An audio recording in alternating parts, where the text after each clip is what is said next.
Grand Rising, loved ones. Welcome back to another episode of Healing Wisdom with me, your favorite spiritual advisor, Empress Oracle. I hope everyone is doing well today. So, let's get down to business, okay? Let's get down to the nitty gritty. Today, I'm going to clarify for you guys the difference between kindness and weakness because I most definitely can say, as an empath, a lot of people get me fucked up. And I'm sure there's a lot of you guys, the devil don't want me to speak, but we're going to clear this up today. I'm pretty sure there are a lot of you out there as well who tend to get your kindness mistaken for weakness. And I know that that can wear on you and your spirit and your soul, and it can want to hinder you from, being a kind person or using your empathic gifts and qualities to help others. However, I'm going to clarify, delineate the difference between kindness and weakness and clear that up for you so that you know when somebody is trying to exploit you or the good in your heart. And I also just want to tell you guys, don't let that stop you from being a kind person, but that this is in order to help you to make sure that you have clear, firm boundaries, okay? Because nobody needs to be exploited or taken advantage of. It's a new world order. Ain't nobody got time for that, right? So, first and foremost, I'm going to clarify for you kindness. The definition for kindness is the quality or state of being kind, a kind deed, favor, or affection. That is kindness. So kindness genuinely is, an act. All right. Kindness can be a verb. Kindness can be an action. We display kindness towards our peers, people that we care about, people who we have affection towards, loved ones. Even if you see a homeless person and you might buy them a meal or donate something, that's an act of kindness. That is an act of kindness. Now, weakness is the quality or state of being weak, a fault or defect, a special desire or fondness, an object of special desire or fondness. So you see, there's also different definitions for weakness as well. So weakness can actually be a physical trait, it can be a character trait, a moral trait, the quality or state of being weak, a fault or defect.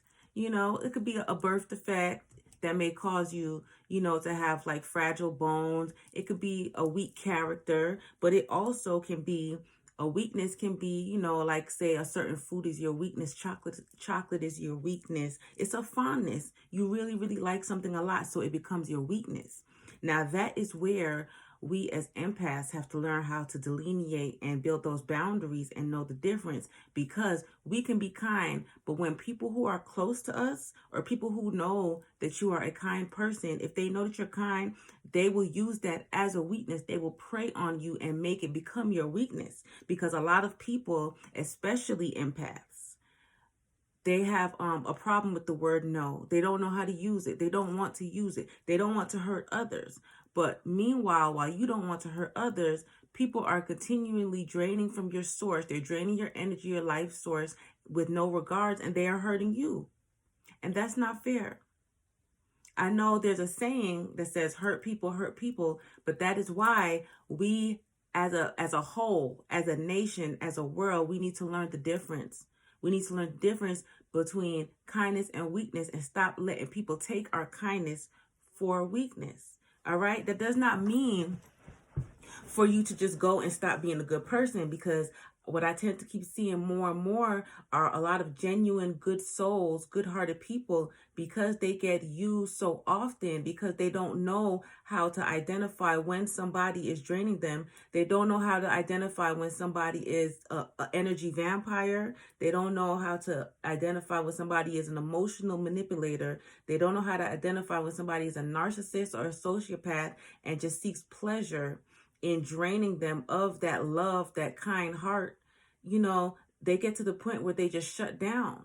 And that right there will block your heart chakra. And that's not what we want to do. Okay. The goal is for us to be balanced and aligned. That is how we reach our highest and our best potential, is through alignment and balance. So if we just keep letting people take from us who are not pouring back into us, or people who we know are just using our kindness for weakness, then that will end up blocking our heart chakras, and we won't be able to live up to our highest potential. We won't be doing our fullest. We won't be doing things out of love.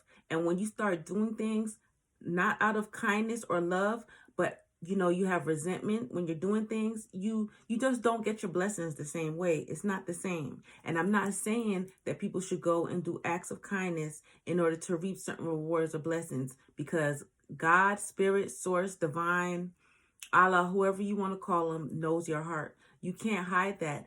Energy is real. Kindness is an energy. Weakness is a disability. Okay?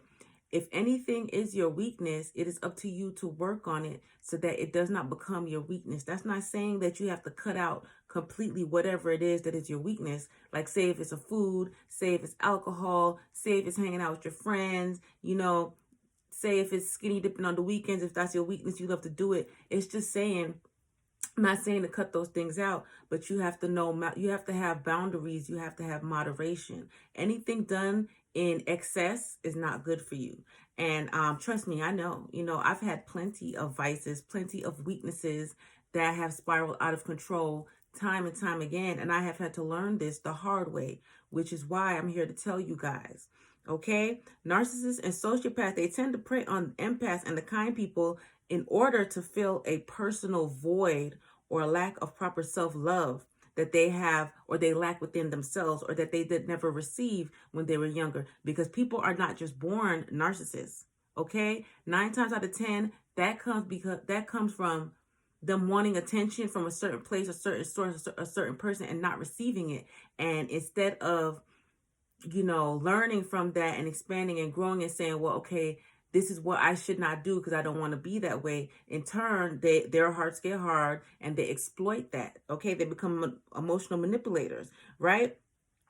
And then, the sociopaths as well, they do that for their own personal gratification and ego. All right, but we're going to talk about sociopaths in another conversation. However, that is something that we need to be aware of. It doesn't mean if you are kind, that doesn't make you a punk bitch, because a lot of times people don't even like to be referred to as kind. And a lot of times people do take kindness for weakness, not just the people who prey on the kind people, but a lot of times the kind people or empaths themselves, they take their kindness for a weakness. So a lot of times they choose to disguise it. They choose to keep to themselves, keep their kindness to themselves. And that's not what we're here for. If you do that, then you're not going to fully, successfully complete your life's mission or purpose, because you were made that way for a reason. You were made with those urges of kindness to do those things for a reason. It's up to you to defeat the odds. It's up to you to know, all right, if I extend this kindness, or I do this act of charity, or I show favor to somebody, and I see that they're exploiting me, or I see that I'm not getting anything in return, which when I say you're not getting anything in return, I'm not necessarily talking about financial remuneration. What I'm talking about is an exchange of energy, even a thank you, a show of gratitude, okay? Because energy needs to be exchanged in order for there to be balance in any type of relationship. So if you're not getting that, then they start feeling as though they're weak. But what we have to understand is sometimes we do acts of kindness and we don't necessarily get the proper exchange of energy that we need from the person, place, or thing that we show that act of kindness to. However, that should not make you change from being a kind person. That should not make you stop, because let me tell you something. It always gets paid forward. That energy will get paid forward to you from someone else, somewhere else at another time. You will get blessed. No worries. All right. But if you do realize that when you pour your positive energy, you do favors for certain people and places and things or whatever, and you're not receiving that, don't be a fool and continue to pour into that source, because that is just going to drain your energy. And that is when they become a weakness. And as I said before, just like in the jungle, only the strong survive.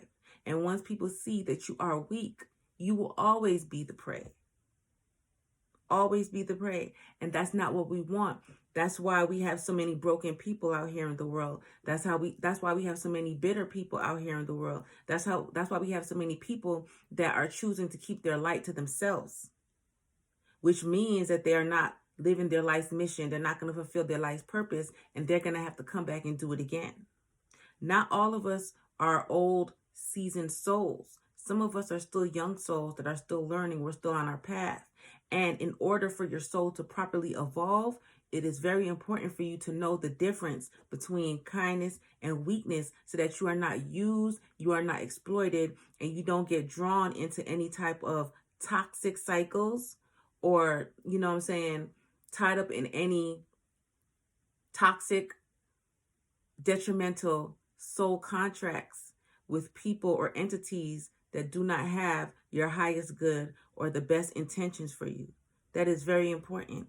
And that's what a lot of people need to know and need to realize, right? It is good to show your affection. It's good to show kindness. Make sure that when you do it, it's from the heart. Make sure when you do it, it is from the heart. All right? Because that is what really matters. That is where you will really get your blessings, when it's done from the heart. If you're just doing it for the clout, if you're just doing it for the esteem, if you're just doing it for the acknowledgement, the notices that it will get you, it'll be fleeting. It'll be fleeting, but it's not going to edify your soul, and it's not going to help you to grow properly. And you may have to keep doing it again until you learn. You may even get stripped of all of your resources until you are able to give from a pure and kind heart, a pure place, right? And kindness does not equal weakness. Kindness is actually strength, because when you are able to show favor sometimes to people who cannot or will not or do not show favor to you, that is how you become blessed as well. It takes a lot for a person to keep a kind heart, to keep loving their heart, especially when life continues to beat them down. That's why I say only the strong survive. However, when you are weak and you keep on when you're not learning your life's lessons, you keep going through the same lessons, you keep getting beat down spiritually, emotionally, mentally, physically, and drained by the same people, same circumstances. It might not even be the same people. Sometimes we are taught the same lesson with different people. Have you ever been in a relationship or something, and your significant other cheats on you, uses you, you feel like you're buying their love and affection, and then next thing you know, once you're drained and you have nothing left to give, you're emotionally spent, they move on to somebody else, you move on to somebody else, and you do the same thing all over again. That is a weakness. That is a weakness. That means you need to properly identify what it is that is causing the weakness in those relationships. And most times, 9 times out of 10, it's love-based. It's heart-based, right? That's why everything starts with self-love. And if you do not conquer that weakness, your soul will not evolve, period. It does not matter how kind you are, because your kindness turns into a weakness, and then you never learn and you never grow, and you're just going to be just like a hamster on a hamster wheel, just running, doing the same thing over and over again, while other people's souls are evolving and maturing, while other more enlightened, aware people, empaths that have healthy boundaries, while they're evolving, and you're going to be wondering, why me? And that's not what we want to do anymore, is it? No, it's not. Exactly. See? Y'all catching on. Now, also too, how people handle your acts of kindness will tell you a lot about that person. So if you don't know who you need to have in your circle, maybe you need to be alone. If you feel as though you are getting your kindness taken for weakness, but you're not sure, you don't have any hardcore proof, I suggest you pray about it and you pay attention to how people act when you do certain things for them. Do they say thank you? Do they express gratitude? Do they pour back into you? Do they reciprocate? When you are down and you need kindness, you need affection, you need favor shown to you, are they doing that to you? Are they there? It does not have to be in a monetary way. It does not always have to be in a materialistic way. That's what a lot of people get misconstrued. Are they pouring back into your cup? Are they edifying your soul? Are you finding value and favor with them in your heart? That's something that we all need to look into, right? So that was short and sweet, but it's very important for us to know the difference between kindness and weakness. And please, loved ones, don't let anybody take your kindness for weakness. With that being said, follow me on YouTube, Empress Oracle 333, and be blessed. I love you all.